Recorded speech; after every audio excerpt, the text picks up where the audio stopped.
দেখুন বন্ধুরা, যে এখানে নিয়েছি সব ধরনের মশলা। এখানে নিয়েছি মাছ দিয়ে আর সব মশলা দিয়ে চটচড়ি করবো। এখানে নিয়েছি পেঁয়াজ কুচি, টমেটো কুচি, কাঁচামরিচ কুচি, আলু কুচি, রসুন আর আদা বাটা আর লবণ। এবার এক এক করে সব কিছু এগুলোর ভিতরে দিয়ে মাখিয়ে নেব। সব উপকরণ এখানে দিয়ে দেবো। টমেটো কুচি, কাঁচামরিচ কুচি, পেঁয়াজ কুচি, আদা বাটা, লবণ। এবার দেবো হলুদ গুঁড়া, পরিমাণ মতন হলুদ গুঁড়া দিয়ে দিলাম। আর দেবো অল্প পরিমাণে মরিচের গুঁড়া, কাঁচামরিচ দিয়েছি। আর দেবো পরিমাণ মতন সরিষার তেল।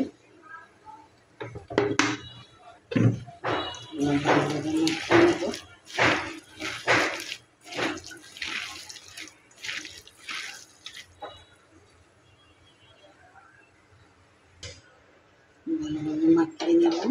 এবার মাছগুলো দিয়ে দেবো। মাছগুলো দিয়ে ভালোভাবে মাখিয়ে নিলাম।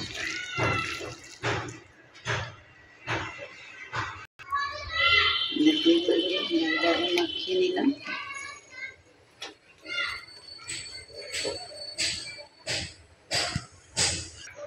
তাওয়া বসিয়ে দিলাম, কলা পাতা ছাড়াও তাওয়াতে চড়চড়ি করা যায়। একটু তেল দিয়ে দেবো।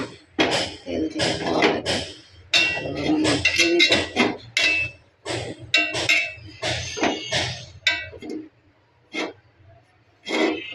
মাখিয়ে নিলাম। এবার চুলাটা অন করে দেবো।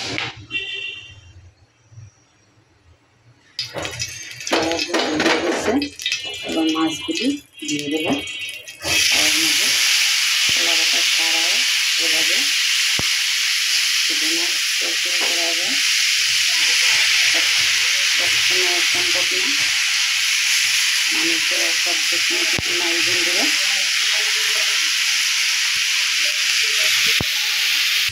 মাছগুলো দিয়ে দিলাম। এবার আগুনটা একবারে কমিয়ে দেবো।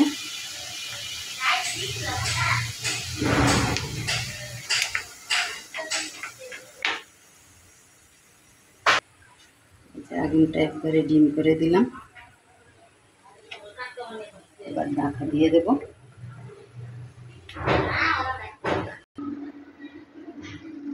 বন্ধুরা দেখুন, ধীরে ধীরে ফুটতে উঠেছে।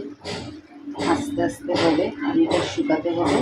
আর একবারে ডিমও দিয়ে এটাকে রেখেছি রান্না হোক, তারপরে উল্টে দেবো। মাছটা এক ফিট হয়ে আসছে। এবার উল্টে দেবো।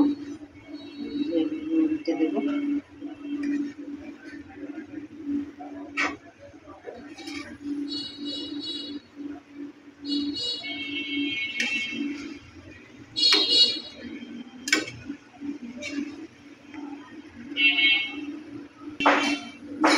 উল্টে দিলাম। এবার ঢাকা দিয়ে দেবো। রান্নাটা হয়ে গেল। কলা পাতা ছাড়াও সম্ভব, লাকড়ির চুলাও ছাড়া সম্ভব ছোটো মাছ চড়চড়ি করে নিলাম। ধনে পাতা কুচি উপর দিয়ে ছড়িয়ে দিলাম। রান্না হয়ে গেলে কীরকম হয়েছে অবশ্যই জানাবেন।